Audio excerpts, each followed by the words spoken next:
Good morning! For today's video, eto ang lulutuin ko. Bangus. Bangus na isang boneless, isang hindi. Nakakaloka. Yung isa na boneless, kasi dati na siya, inabot ko boneless na siya. Yung isa, hindi daw kaya mag-boneless ng tendera. So, hinayaan ko na hindi siya boneless. Ganyan. So, ipiprito ko siya. Balot ko dyan sa dahon ng saging. Lagyan ko ng mga ganyan-ganyan, mga ganyan-ganyan. Ala pa akong luya pala. Luya pa and ayan, luya. Siguro lalagyan ko ng cheese para masaya, di ba, no? Ganon. Ayan, paghahalo-haluin ko mo yan mamaya. Then, parang palaman ko, din balutin ko sa dahon ng saging. Then, ipiprito ko siya. No? Para masarap. Okay. So, ayan na siya. Haluin na natin for today's video. Yung kamatis, bawang, and sibuyas. Paghahaluin ko siya. Yan, ganyan. Yung kamay naman talaga specialty ko. Kinamay, okay.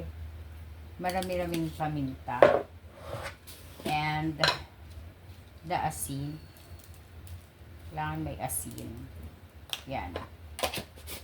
And asa ng ating ano, yan, may konting magic sarap, kalahati lang. Okay na. Tapos halo, let's halo with my kamay. Ayan, ganyan, diba?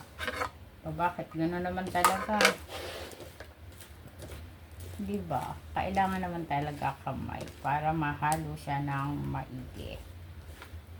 And malinis naman yung kamay ko. Di naman siya madumi. Okay, ayun siya. Then, ipapalaman natin siya.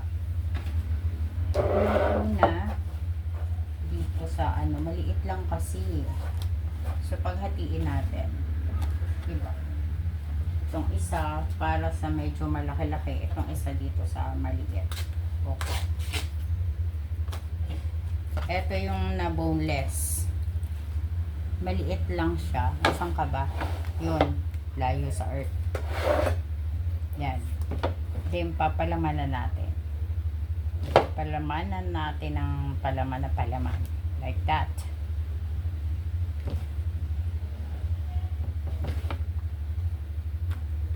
Matituklog ko pa ba? Yan, ganyan. Tapos, dahil maliit lang yung ating dahon, oh, napunit pa. Ay, di pala marunong. Ganyan. Diba, ganun yun. Tapos, lagyan natin ng konti sa labas para masaya. Diba? Oh, konti dyan sa labas. Then, slight na asin sa labas para naman may lasa-lasa naman siya unti. Yung isda ba, no? Yan. Tapos, balutin na lang natin siya. Balutin mo ako. Ganon. May kanta dapat. Sunga-sunga ka. Ayan, ganyan. O, ayan na ha. Ganyan na ha. Then, mamaya ipiprito ko siya. Okay? So, ayan na siya. Painit na tayo ng mantika. And, nabalot ko na siya. Ayan siya. Diba, cutie? So, iprito ko na ngayon siya. Sana wag masyadong matalsik. Diba? Okay. Lagay. Kumaan natin ang kanyang apoy.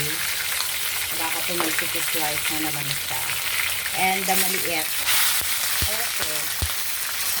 Nice one.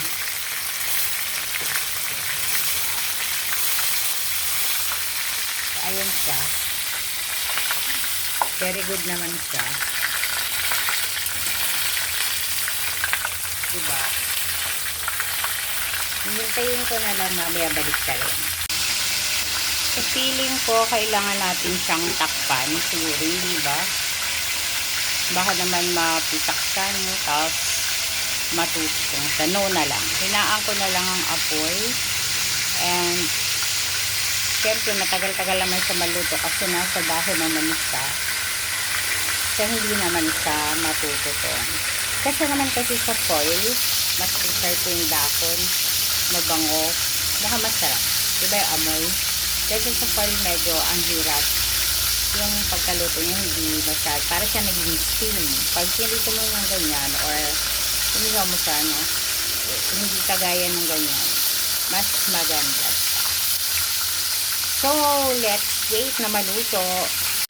Ayan. So, babaliktad ko lang siya.